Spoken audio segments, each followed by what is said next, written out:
Farmers face extortion from bandits before harvesting crops in Kaduna. Police arrest students over Taraba teachers' killing. Massive security deployment boosts public confidence ahead of Kogi election. On the foreign scene, Hamas says 13 killed in Israeli strike on Gaza's biggest hospital. These are the headlines on Trust TV News Update at this hour. I am Ayub Akila. Thanks for joining.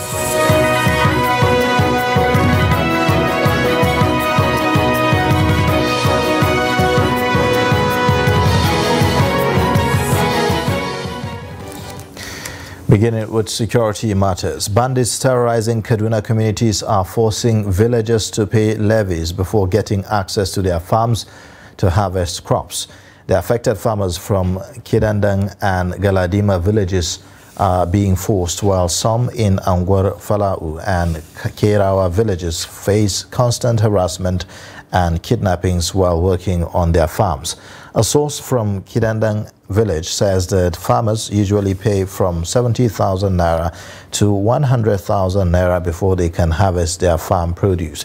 He explained that those who refuse to pay are either kidnapped, killed, or have their farm produce seized by the bandit.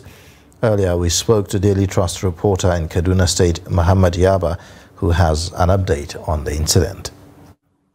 Well, actually, for the farmers, it was really a pathetic situation that is happening in most of the rural communities in Giwa and also part of the Longwan communities, where bandits are said to be forcing the farmers or the locals within those communities to pay levies before being allowed to either access their farm and also to harvest the product and the crops we are on those farms. And that has been a challenge for the past 2 years, but despite the efforts of security agencies to control the situation, but the farmers are still complaining that they felt they have been abandoned, they felt that they are kind of allowed or being left in the hands of these bandits as they decide what happens within those communities. For instance, on this issue of Kidandang or those communities in Kidandang here in the local government area of Kaduna State, the farmers complain that the warlords that operate within those communities, that is the bandits, usually kind of attack them while working on farms, and sometimes they don't even allow them access to the farms without being extorted or being paid those levies. And this levy, as you mentioned, is about 100,000 to 70,000 naira, depending on how large your farm is according to the local interview. And that sometimes those that refuse to comply to the demand by these bandits are either killed, kidnapped, or have the whole cost paid from there. And that has been a problem, and that some of them have started thinking of relocating from those communities to safer communities. According to the locals, as long as there are no enough security agents and parents within those communities, then the bandits will always have ability, can attack them with impunity, and they have no choice than to comply by paying those ladies to those bandits, or else they will not be allowed to access it. So it's like they are just there, not knowing where to go, because some of them claim that they have been there for decades and that they cannot just move. You know, based on the findings, most of these communities where these such incidents are happening are located in remote villages. And based on that, which means some of them are either located within forest or nearby forest where these bandits are using as trade or as camp. And that, so these people, because they cannot go anywhere, and the security agencies cannot just go there and remain in those remote villages, then it means they are under, if they end up finding themselves under the territory of the bandits, because the bandits dictate what happens in those communities. Since there are no security presence, and sometimes in those villages, the local vigilantes that are securing those communities cannot withstand the power or the weapons of those bandits, and in that, they decided, most of them ended up kind of complying to the demand of those bandits that are operating within those territories or communities. The Nigerian Police Taraba State Command has confirmed the arrest of suspected students involved in the murder of a teacher at Model Primary and Secondary School. The incident led to the suspension of academic activities by teachers in protest to the killing. The report. Model Primary and Secondary School has become a big crime scene as police operatives swamped the premises following the fatal stabbing of a teacher by alleged students of the school. Habibu Umar Dodo is the principal Model Primary School and was a witness to the incident. He recounts what transpired. So now the teacher on duty asked him to stay back so that they can clear the place before they can go inside the school to look for the guarantor. So the teacher asked him and he retrieved back. So the older friend of the older boy, he just asked him why he will just go back because of the teacher. If you say that he is the one that they asked to go back, he will not go back. So now the teacher just asked him, what did you say? He said he will not go back. Then he asked them to go. Now they go. So the students that were there, that secondary school student, when they had the argument that is ongoing between the teacher and these two chaps that came, they now came so that to assist their teacher on what is happening. They now chase the student, the fellows, they chase them out of the school. When they go out, they mobilize themselves again. They mobilize themselves. They came in numbers to stay at the road close to the school. They wait for the teacher to come out from the school during the closing hours. When we close for the day, they just wait for him. He came and entered a canapé. The principal primary section of the school, Omar Dodo, says the school is in shock and will take necessary steps to ensure the perpetrators are brought to justice. We're having serious problem. Always, some of the outsiders will just come in the school in numbers and they are disturbing our peace. And our students are finding it very difficult to have a conducive environment so that they can learn what they were there. So we are appealing to the government again, please let them see to our own plight and bring security into our schools. The police public relation officer Abdullahi Usman, who confirmed the arrest of some of the suspects involved in the killing of the teacher, called on the public to exercise patience as the police conducts its investigations. From there, the command have to be on manhunt to make sure that the suspects are arrested so that they can feel wrath of the law. Presently, the suspect has been arrested, investigation ongoing on the matter. Although normalcy has been restored to the area, the incident has negatively affected the academic community in Taraba State. Now, Zamfara State is one of the states in the northwest that is presently afflicted by crippling security challenges, which include banditry, cattle rustling, and kidnapping, despite efforts to curtail the menace. Now, since it started in 2009, things seem to be getting worse on a daily basis. This is why stakeholders are asking for full takeover of the state by the military until things get normal. Zainab Kare reports. Armed banditry and human displacement is slowly becoming a pandemic in Nigeria. The consequences of the security meltdown in Zamfara is assuming international dimensions. The state of security in Zamfara State presently, as you can see, some of the spokespersons, they cannot be able to go back to their state. Why? Because the governor is after them all over, simply because they are telling the entire world what exactly is happening. Despite efforts by government, security agencies, committed groups or individuals, the deteriorating situation over the years demonstrates only synergy between different stakeholders can produce peace and accelerated development in the state. A lot of properties were destroyed every day. We have to come and do something. We have to, all hands should be on deck and stop that catastrophe. Because the current governor, if we fall hands and allow him, he can't do it because he doesn't even stay in the state. It means no critical stakeholder should be left out. We are just like in Gaza. Zamfara State is like Gaza. So we want to call on the president. The same people that voted him in are in trouble now. The same people that gave him highest votes during his election are in trouble now. They have been killing every day. We want him to enforce a state of emergency. Stakeholders want federal and state governments to continue to give much needed support to the security agencies in the state to halt insecurity in Zamfara State. For peace to fully return to the state, this is the way to go, even if it means declaring a state of emergency in the state. Zainab Garay, Trust TV News, Abuja.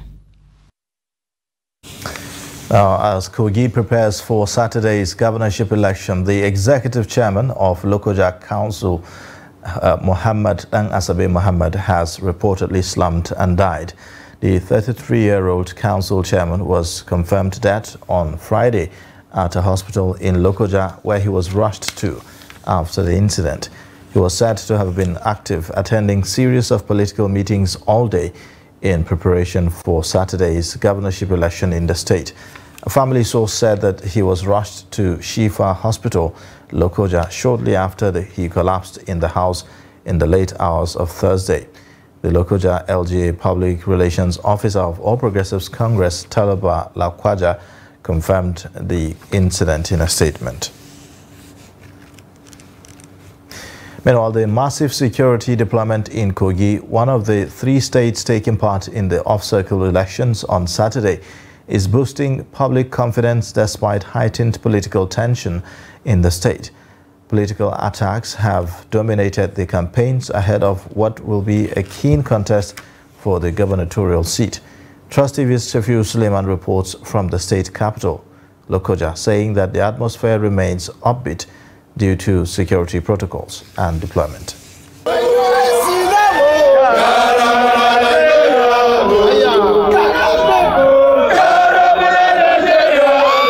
Kogi State currently looks like a militarized zone ahead of the election on Saturday.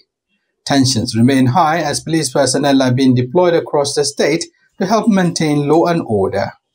At the INEC State Headquarters in Lokoja, all hands are on deck to guarantee the safety of the facility and members of staff in preparation for the Saturday's exercise. We have men deployed to take charge of this environment to ensure that this headquarters of INEC is secured, devoid of any threat or any public disturbance. The presence of armed personnel across Lokoja demonstrates the commitment of security operatives to ensuring total compliance with security protocols put in place to facilitate a hitch-free electoral process. I will thank Mr. President Asewaju Ahmed Bola Tinubu, Jegaba of Nigeria, for the security that he provided in Kogi State, and the atmosphere is conducive for each and everyone to come out and cast their vote peacefully and went back home. I have my PVC with me, inshallah, and it's intact. By tomorrow morning, I will go there, do my accreditation, and I'll cast my vote for the candidate of my choice. The nature of security coming into Lokoja, I think there's going to be enough maximum security, and with the look of things happening presently now, I think there's going to be a record of free and fair election. The election management body, INEC, on its part, has restated its readiness to conduct a credible exercise in Kogi. INEC Kogi has already made all the enabling arrangements to conduct successful election. Everything is well prepared for. We are just waiting for tomorrow. And all the RECs have been deployed to their respective local governments. The political atmosphere in Kogi State remains charged as voters head to the polls on Saturday to elect the next governor of the state. Despite the high temperature, residents expressed optimism to cast their votes on Saturday while calling for a free, fair and credible conduct of the exercise. From Lokoja, the Kogi State capital, Shafiu Suleiman, Trust TV News. In the meantime, the Deputy Inspector General of Police in charge of election in Imo State, DIG Frank Mba, says the force will go tougher on anyone found committing electoral offences in the governorship election on Saturday, the 11th of November. Mba stated this at the Imo Police Command while briefing journalists, affirming the arrival of all deployment vehicles and personnel for the security of the exercise. The DIG also said that over 25,000 policemen have been deployed to the state for the election, noting that the police will guarantee a safe environment for the election. We are determined to silence all criminal-minded goals. We will silence all criminal-minded goals. We'll keep our eyes on the big ball and we will not be distracted.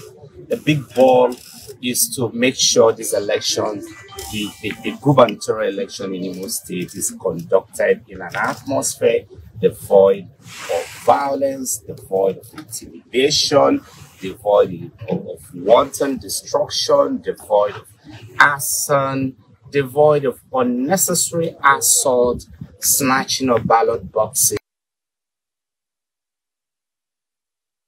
Still on the off-cycle elections, election observers have highlighted critical issues that may threaten the smooth conduct of the electoral process. From security to electoral integrity, the stakeholders called for significant improvements to attain free, fair and credible elections in the country. Noel Sampson has more. With the off-cycle elections just around the corner, election observers are drawing attention to critical issues that remain a challenge for Nigeria's democratic growth and development. Issues like low voter turnout, despite a considerable high number of voter cards collected, means the elections will be decided by a small percentage of the electorate. The speakers also highlighted political violence and other issues as prevailing challenges that may hinder the success of the elections. The challenge of violence, especially in Imo, and how power of incumbency is being used to stifle opposition through the booking of hotels, using the signage, the state signage company to make sure that placing a fine of over 54 million for pasting of signage, and that is indeed removing level playing field for those who are contesting these elections. So those are some of the challenges. But more importantly is that we've pointed out that the security agencies and everyone who is involved, the voters and the government, has a responsibility to create a peaceful environment for the Saturday polls in those three states. Looking back at the pitfalls experienced during the conduct of the 2023 general elections, the stakeholders called for the utilization of individuals with proven integrity to oversee the processes. INEC should ensure proper and timely communication with stakeholders on election day process, including highlighting their challenges experienced and immediate plans to address those challenges to inspire citizens' confidence in the process. Yaga Africa calls on the Interagency Consultative Committee on Election Security, ICES, to ensure that security personnel deployed for the elections comply with the Code of Conduct on Election Security. When INEC conducted the mock accreditation in Imo, Bayelsa and Kogi State last month, and it tested the IREB, and the pictures were very clear. So I think what we should be looking at now is that since INEC has said that the IREB, the results are the polling units, which is the most important point of election, the polling units are going to be uploaded. I think what we should be looking at now is to ensure that they are actually as clear as when INEC did its mock accreditation. With preparations almost concluded, all eyes will be on Kogi, Imo and Bayelsa states for the November 11 elections that will produce governors for the state. Noel Sampson, Trust TV News, Abuja. The Court of Appeal Abuja Division on Friday reserved judgment in an appeal filed by the embattled governorship candidate of the Social Democratic Party, Dr. Umar Ardo. The court, after hearing an appeal by Dr. Umar Ardo, his deputy Amos Yusuf, and SDP, reserved judgment in the appeal. Dr. Umar Ardo is challenging the judgment of the Governorship Election Petition Tribunal, which dismissed his petition instituted against INEC, Governor Fintiri, and 16 others. While delivering judgment, the chairman of the tribunal, T.O. Uloho, dismissed the petition, saying that the petition was incompetent, defective, incongruous, and not properly instituted, and that the petitioners were not certain with what they want. She declared that the petitioners had lumped the ground of corrupt practices and non-compliance with the Electoral Act, as well as failed to file written statement of names of witnesses they intended to call. You're watching the news update on Trust TV. Coming up shortly. Nigerians decry service industry inflation. Details and more after the break.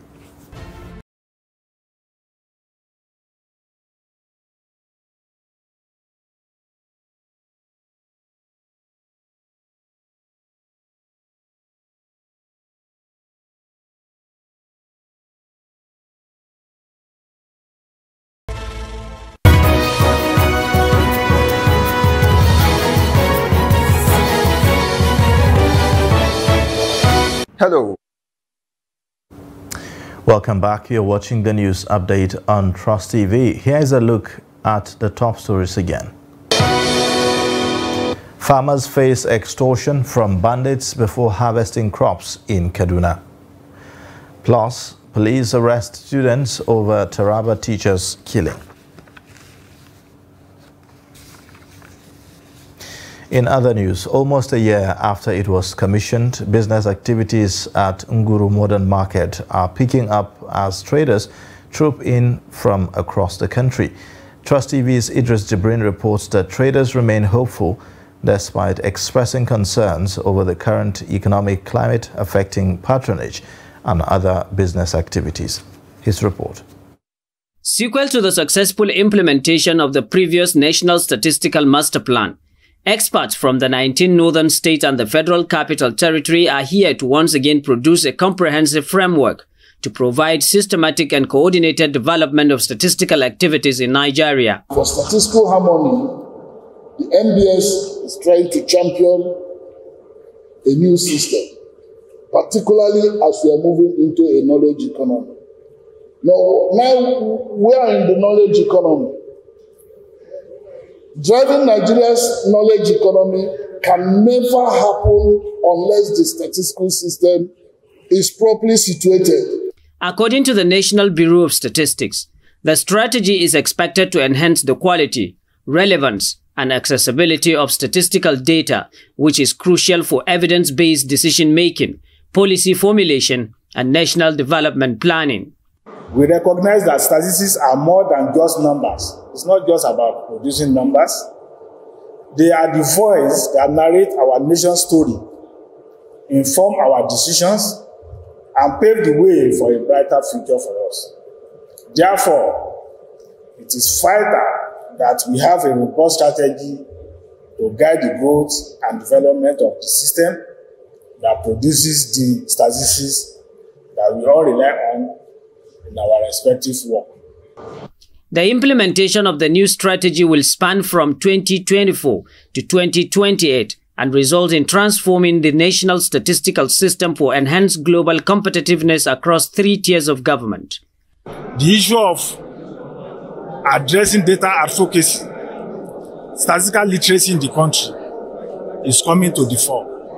It's coming to the limelight. The issue of capacity building, statistical capacity building within the Nigerian data ecosystem is coming to the limelight. As we all know, in the present day data ecosystem, the role of innovation, technology innovation, is very, very vital and crucial. And this new strategy is going to address that. At the end of this exercise, these critical stakeholders will come up with a comprehensive document for the national development of statistics that will last for a period of 4 years. Idris Jibrin, Trust TV News, Kano.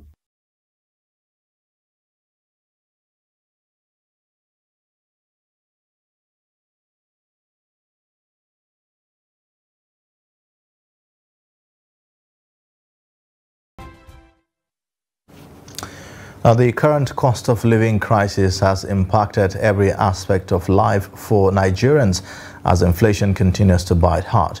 Subscription services have now become latest addition to the list of unaffordable items under the current economic climate in Nigeria. Fatima Musa has more. Satellite TV subscription services have become part of most Nigerians' households over the years, catering to the infotainment needs of millions of subscribers. The current tide of economic instability, however, means that households have to reconsider their priority list. The sudden hike in price of satellite TV subscriptions like DSTV and GoTV has not gone down well with Nigerians. Myself, I've been using DSTV from day one, and I'm still subscribing to, even though it's not as easy to subscribe to the ISL package, but I still have to find a common ground in which that I can actually accommodate. For most Nigerians affected by the price hike, there is no justification for the price surge. Well, to me, I would say that maybe DSTV have not been fair in terms of their services to Nigerians. Why or what will be the reason behind the skyrocketing of their prices? Despite the fact that the increase of DSTV subscription, this one is not come to me by surprise. When you look at the nature of the country, everything is going up. The cost of living crisis in Nigeria means most households can no longer afford the subscription to watch their favorite TV shows, news services, and sports entertainment. Dissatisfied customers are now calling for government regulations that will checkmate the incessant price hikes in the sector. Based on the current economy of the country, I think there is no justification for that at the moment. I think the lawmakers should come into this and make sure that something is being done. I've already packed DSTV out since, because number one thing is that they started by promising you that when you recharge this, they will upgrade you to this. So when I did it, they didn't upgrade me, and I tried finding out there is nothing. With the growth of streaming services, some experts say MultiChoice may be struggling to stay afloat due to a decline in its customers' base, which can be connected to a new tariff for the service. For instance, we don't have a solid competition in this area. If you look at DSTV, they have DSTV, they also have GoTV. So they are the sole determinant of the market. Majority of Nigerians, which are poor, according to the statistics, there are 133 million Nigerians are multi-dimensional. So people that are multi-dimensional poor is not expected to subscribe to such. They rather look for food, shelter, and clothing. That is much more important. TV services usually gives Nigerians a platform to enjoy a variety of content. Under the current circumstances, it is a luxury many cannot afford. Fatima Musa, Trust TV News, Abuja. On the foreign scene, the Hamas government in Gaza Strip say an Israeli strike on the territory's largest hospital killed 13 people, 13 martyrs and dozens wounded in an Israeli strike on Al-Shifa compound today in central Gaza City, a government statement said. Al-Shifa Hospital Director Muhammad Abu Salmiya said that Israeli tanks fired on Al-Shifa Hospital, while the Israeli military did not offer an immediate comment. And that's a wrap on the news update. You can watch more via all our social media platforms and also on our YouTube live stream. I am Ayuba Ila. Thanks for watching.